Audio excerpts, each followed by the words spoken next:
Assalamualaikum warahmatullahi wabarakatuh. Kami dari kelompok 3 kelas A dengan mata kuliah farmasi sosial akan menjelaskan materi mengenai peran farmasi dalam masyarakat.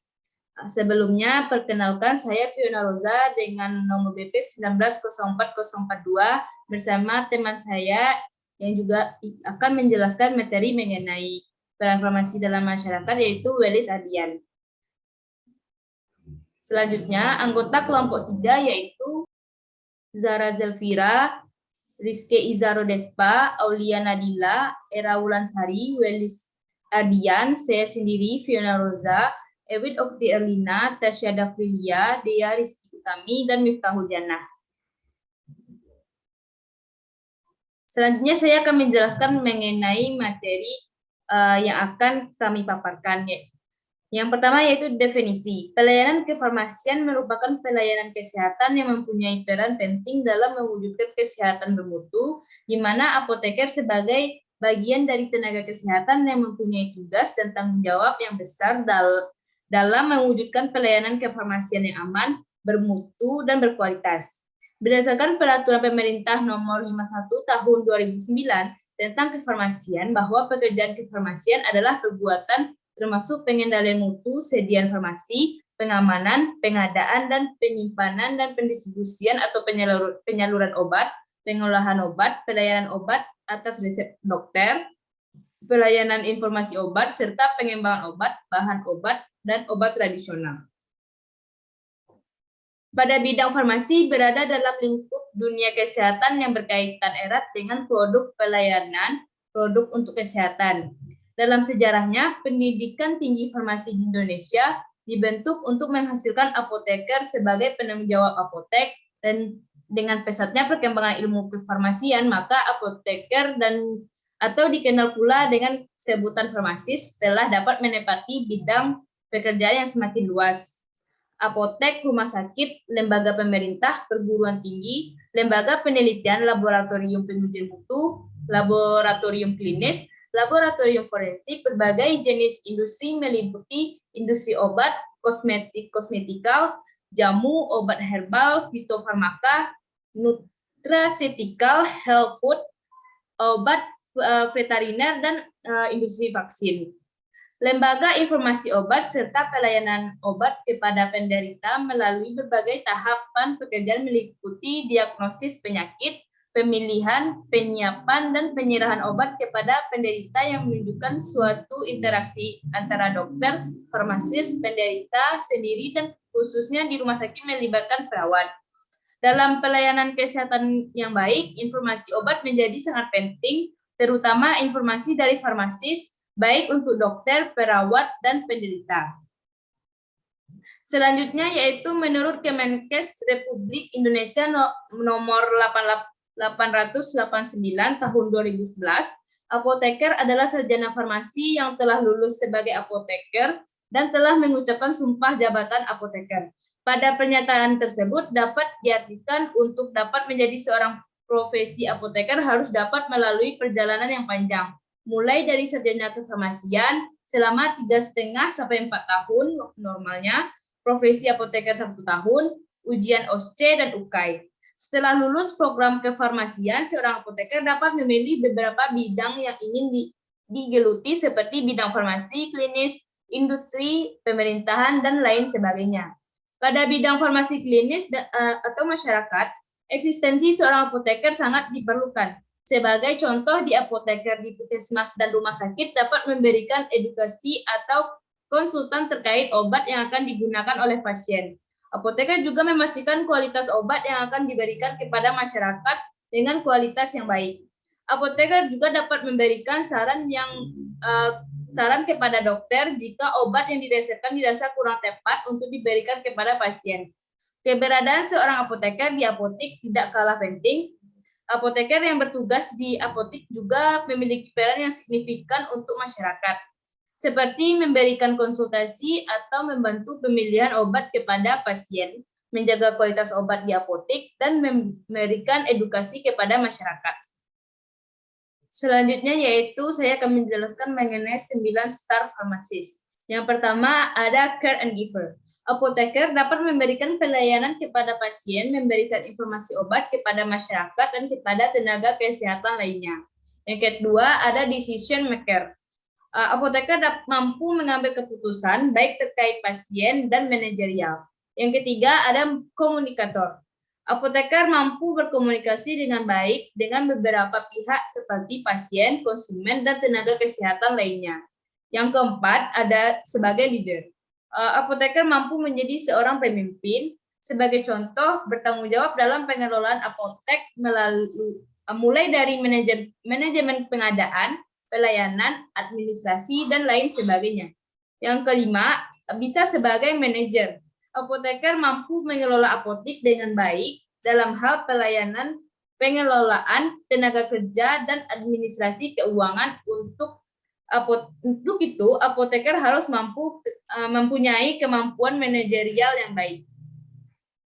Yang keenam, ada long life learner. Apoteker harus terus-menerus menggali ilmu pengetahuan, senantiasa belajar ilmu-ilmu baru yang dapat berguna bagi masyarakat. Yang ketujuh, bisa sebagai teacher. Apoteker harus mampu menjadi guru atau pembimbing bagi para stafnya untuk dapat memberikan edukasi kepada masyarakat baik di rumah sakit, puskesmas, maupun di apotek. Yang kedelapan, ada sebagai research. Apoteker berperan serta dalam berbagai penelitian untuk mengembangkan ilmu yang dapat berguna bagi masyarakat. Dan yang terakhir, yaitu entrepreneur. Apoteker diharapkan terjun menjadi wirausaha dalam mengembangkan kemandirian serta membantu kesejahteraan masyarakat. Baik, materi selanjutnya akan dijelaskan oleh teman saya, yaitu Welis Ardian. Kepada Welis, dipersilakan. Assalamualaikum warahmatullahi wabarakatuh. Perkenalkan, nama saya Welis Ardian, NIM 1904041. Di sini saya akan melanjutkan presentasi yang sudah disampaikan oleh rekan saya, Fiona. Yang pertama kita akan melihat yaitu farmasi dalam kesehatan masyarakat. Proses farmasi hingga kini masih belum sangat dikenal luas oleh masyarakat. Keterkaitan farmasis dalam fungsi kesehatan masyarakat, terutama dalam menyusun kebijakan menyangkut kesehatan, baik organisasi, lokal, regional, nasional, maupun internasional. Parameter umum tentang hubungan farmasis dengan kesehatan masyarakat adalah penggunaan obat rasional yang terkait kebijakan publik. Jika farmasis tidak terlibat dalam penentuan kebijakan tersebut, maka pelayanan kesehatan masyarakat tidak terlayani secara optimum. Selanjutnya ada beberapa hal yang melibatkan farmasis dalam kesehatan masyarakat. Yang pertama yaitu identifikasi health-related public, yang mana secara luas berprinsip pada epidemiologi termasuk pengumpulan data yang diperlukan untuk penentuan penyebab penyakit, efek obat, ataupun penyembuhan penyakit. Dalam hal ini mungkin akan muncul masalah diantaranya yaitu prevalensi dan insidensi penyakit, jumlah dan penderitaan ADRS, tingkat kepatuhan minum obat, biaya, karakteristik peresepan, kesalahan dispending, dan pengobatan itu sendiri. Selanjutnya yaitu farmasis berperan dalam penentuan prioritas kesehatan lewat proses legislatif atau regulasi, yaitu penentuan alokasi dana untuk pelaksanaan pelayanan kesehatan. Selanjutnya, farmasis berperan dalam health planning. Yang dimaksud dengan health planning yaitu setelah prioritas ditentukan, program pelaksanaan disusun secara sistematik sesuai tujuan yang telah ditetapkan. Selanjutnya adalah evaluasi program. Di sini farmasis harus mengumpulkan data untuk digunakan sebagai umpan balik bagi proses akan menjadi dinamik. Yang selanjutnya yaitu reimbursement ekonomik. Di sini farmasis berperan untuk mengalokasikan biaya dan pengelolaan secara untuk pelayanan harus diupayakan secara optimal. Selanjutnya yaitu peran farmasis dalam program legislatif atau regulasi. Di sini farmasis berperan dalam nasional.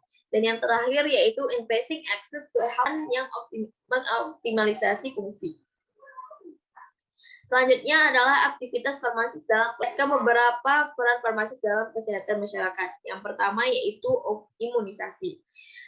Dalam imunisasi mungkin peran farmasis tidak terlalu terlihat. Namun, seorang farmasis akan memberikan suplai logistik, dan hal yang paling penting adalah farmasis berperan dalam penyuluhan kesehatan pada masyarakat, sehingga dapat meningkatkan partisipasi terutama dalam agenda imunisasi ini. Selanjutnya yaitu penyuluhan tentang penyalahgunaan dan penggunaan obat yang salah, seperti penyalahgunaan alkohol, merokok, zat aditif yang lain, dan dosis obat. Selanjutnya yaitu penyuluhan penularan penyakit seksual seperti AIDS atau HIV.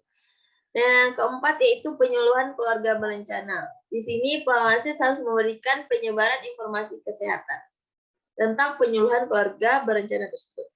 Dan selanjutnya yaitu modal adopsi inovasi, yaitu farmasis merupakan figur yang menunjukkan penggunaan obat secara benar. Dan selanjutnya yaitu fluoridation atau keseimbangan. Di sini farmasis berperan dalam memberikan penyuluhan tentang keseimbangan elektrolit air besi, ataupun contoh lainnya penyuluhan tentang kesehatan gigi. Yang selanjutnya yaitu farmasis berperan dalam memberikan promosi kesehatan. Yang pertama yaitu pencegahan keracunan. Farmasis akan menunjukkan penyuluhan tentang tindakan awal, pertolongan pertama kesehatan, dan pemberian antidotum. Selanjutnya peran farmasis yaitu fakery, yaitu penyuluhan tentang obesiti, penyakit degeneratif, penyakit kronik, dan penyakit menular. Selanjutnya, farmasis dapat memberikan persiapan penanggulangan bahaya dan keadaan darurat, seperti perencanaan penanggulangan bahaya banjir, gempa, epidemi, pandemi, kecelakaan berat, serta panduan informasi pencegahan, penanggulangan penyakit, P3K korban, persiapan obat pertama, serta pelaksanaannya dalam kelompok terpadu yang dikelola dengan baik. Peran selanjutnya yaitu perlindungan atau monitoring terhadap lingkungan, yaitu farmasis akan menginformasikan dampak semua bentuk polusi terhadap kesehatan dalam masyarakat. Selanjutnya yaitu keamanan tempat kerja. Farmasis akan memberikan penyuluhan penjaminan keselamatan tempat kerja, pengobatan sendiri atau P3K dengan metode pelaporan dan penanggulangan sehingga dapat segera mendapatkan penata laksanaan yang benar, serta mencegah terulang kembali kejadian yang mirip. Adapun peran-peran yang dijalankan oleh farmasis di dalam masyarakat yaitu yang pertama yaitu memberikan pelayanan kefarmasian kepada pasien, dan yang kedua berinteraksi secara langsung atau perawatan pasien. Untuk pelayanan apoteker kepada masyarakat, di mana apoteker harus memberikan perawatan pada pasien dengan cara mengoptimalisasikan terapi obat dan meningkatkan kesehatan serta mencegah penyakit. Dengan melakukan hal-hal kecil seperti penyuluhan tentang kesehatan kepada masyarakat, maka akan meningkatkan kesadaran masyarakat akan pentingnya hidup sehat dengan dibantu oleh para pelayan kesehatan pada masyarakat. Selanjutnya kita akan melihat peran-peran sebagai farmasis yang harus dilaksanakan untuk penyosong Indonesia sehat di tahun 2025, yaitu dengan memperdalam wawasan masyarakat mengenai kesehatan dan informasi tentang obat walaupun masih menjenjang S1. Kita sebagai farmasis harus tetap memberikan informasi kepada masyarakat karena seorang farmasi adalah communicator yang memiliki keterampilan berkomunikasi yang baik, sehingga pelayanan kefarmasian dan interaksi antar tenaga kesehatan berjalan dengan baik. Sasarannya yaitu agar masyarakat lebih sadar akan perilaku hidup sehat dan lingkungan yang sehat, serta mendorong kemandirian masyarakat untuk hidup sehat. Peran selanjutnya yaitu memberikan pelayanan kesehatan yang bermutu dan dapat terjangkau untuk semua kalangan masyarakat, yaitu dengan cara mengatasi peredaran obat bebas di pasaran. Karena dengan beredarnya obat bebas ini, maka masyarakat akan mengkonsumsi obat secara bebas tanpa resep dari dokter. Sehingga jika tak ada resep, pasti akan menimbulkan efek samping yang besar bagi pasien.